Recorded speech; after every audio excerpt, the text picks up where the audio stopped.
आकाशवाणी लखनऊ से प्रस्तुत है प्रादेशिक समाचार।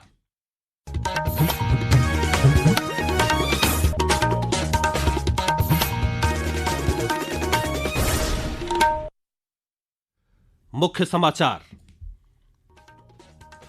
प्रधानमंत्री नरेंद्र मोदी ने उत्तर प्रदेश के 2 दिवसीय दौरे के पहले दिन वाराणसी में महिला सम्मेलन को किया संबोधित।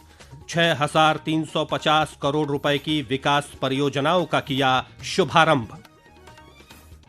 प्रधानमंत्री ने कहा, भारत को विकसित बनाने में होगी नारी शक्ति की अहम भूमिका। मुख्यमंत्री योगी आदित्यनाथ ने लखनऊ में 936 प्रधान परिचालकों को बांटे नियुक्ति पत्र। कहा, इस वर्ष लगभग 1 लाख नई भर्तियां करेगा उत्तर प्रदेश पुलिस भर्ती और प्रोन्नति बोर्ड। और प्रदेश के अधिकांश हिस्सों में पूर्वा हवाओं ने गर्मी से दिलाई राहत। मौसम विभाग ने आगामी 4 दिनों तक राज्य के पूर्वी और पश्चिमी जनपदों में हल्की बारिश का जताया अनुमान।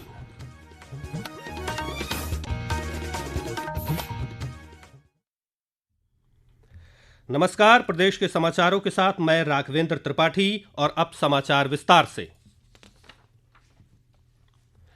प्रधानमंत्री नरेंद्र मोदी ने आज वाराणसी में आयोजित महिला सम्मेलन को संबोधित किया। इस दौरान उन्होंने लगभग 6,350 करोड़ रुपए की विभिन्न विकास परियोजनाओं का उद्घाटन और शिलान्यास किया। इस सम्मेलन में राज्यपाल आनंदीबेन पटेल, मुख्यमंत्री योगी आदित्यनाथ, भारतीय जनता पार्टी के राष्ट्रीय अध्यक्ष नितिन नवीन और प्रदेश अध्यक्ष पंकज चौधरी भी मौजूद रहे। साथ ही समाज के सभी वर्गों की महिलाओं ने भी इस सम्मेलन में शिरकत की। कार्यक्रम को संबोधित करते हुए प्रधानमंत्री ने कहा कि भारत को विकसित बनाने का मिशन लगातार चल रहा है और उसमें नारी शक्ति की अहम भूमिका है। उन्होंने कहा कि संसद और विधानसभाओं में महिलाओं को आरक्षण दिलाने के लिए सरकार अपना प्रयास जारी रखेगी।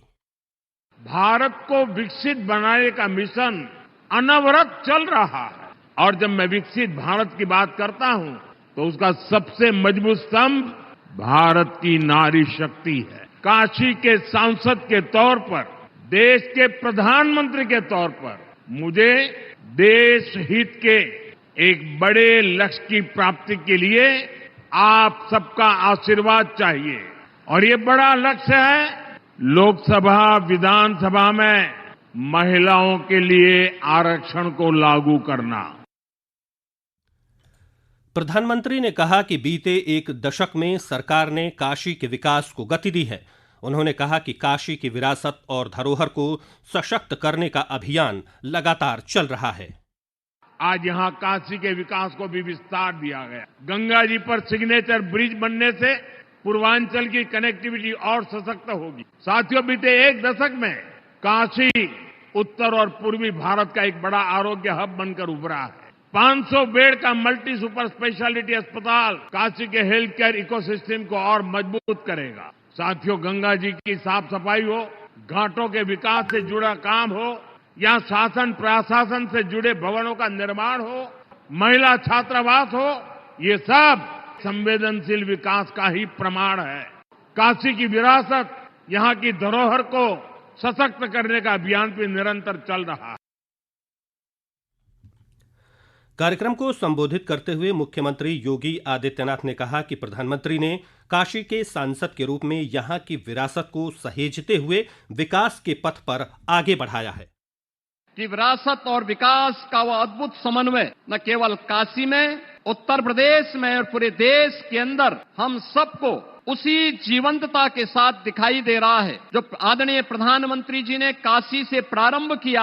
आज पूरे देश के अंदर वह हम सबको दिखाई दे रहा है। काशी ने पिछले 11-12 वर्ष में एक लंबी दूरी तय की है। इनमें 35,000 करोड़ रुपए से अधिक की परियोजनाएं अब तक काशी के अंदर जमीनी धरातल पर उतरी हैं। 20,000 करोड़ रुपए से अधिक की परियोजनाएं काशी के अंदर वर्तमान में चालू स्थिति में है।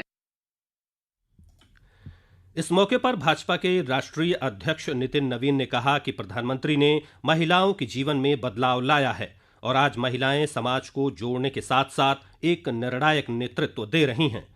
वाराणसी में प्रधानमंत्री ने 6,000 करोड़ रुपए से अधिक की परियोजनाओं का शुभारंभ भी किया।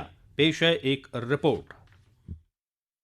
प्रमुख परियोजनाओं में जल जीवन मिशन के तहत 30 ग्रामीण पेयजल योजनाएं, चंद्रावती घाट का पुनर्विकास, सारनाथ के पास सारंगनाथ मंदिर का पर्यटन विकास, संत रविदास पार्क नगवा का सौंदर्यीकरण और जीर्णोद्धार कार्य, यूपी कॉलेज में सिंथेटिक हॉकी टर्फ का निर्माण और 80 घाट, दशाश्वमेध घाट और नमो घाट सहित प्रमुख घाटों पर पर्यटन सुविधाओं का विकास शामिल है। प्रधानमंत्री ने वाराणसी जंक्शन से पंडित दीनदयाल उपाध्याय जंक्शन तक तीसरी और चौथी रेलवे लाइन योजना की आधारशिला रखी, जिसमें गंगा नदी पर रेल सह सड़क पुल का निर्माण भी शामिल है। उन्होंने 2 नई अमृत भारत एक्सप्रेस ट्रेनों बनारस से पुणे और अयोध्या से मुंबई को भी हरी झंडी दिखाकर रवाना किया।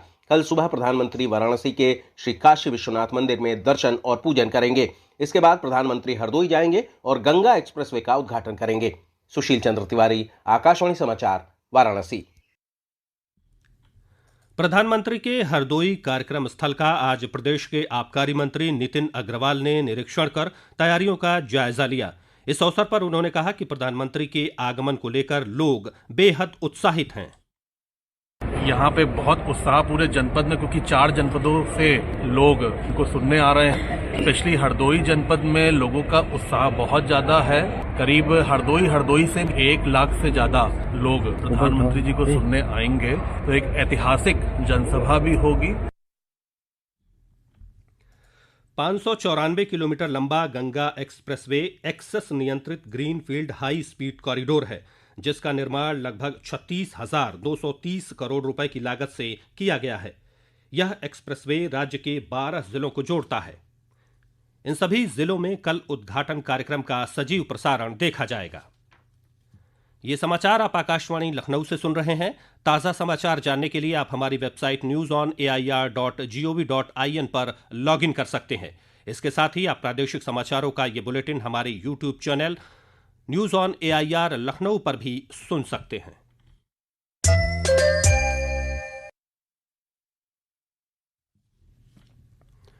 मुख्यमंत्री योगी आदित्यनाथ ने आज लखनऊ में उत्तर प्रदेश पुलिस दूरसंचार विभाग में चयनित 936 प्रधान परिचालकों को नियुक्ति पत्र बांटे। इस अवसर पर उन्होंने कहा कि बीते 9 वर्षों में प्रदेश सरकार ने पुलिस की अवस्थापना सुविधाओं में वृद्धि की है। उन्होंने कहा कि निष्पक्ष और पारदर्शी प्रक्रिया के तहत प्रदेश सरकार ने 2,20,000 से अधिक कार्मिकों की यूपी पुलिस में भर्ती की है। श्री योगी ने कहा कि युवाओं को रोजगार से जोड़ने के लिए उत्तर प्रदेश पुलिस भर्ती और प्रोन्नति बोर्ड इस वर्ष लगभग 1 लाख नई भर्तियां करेगा।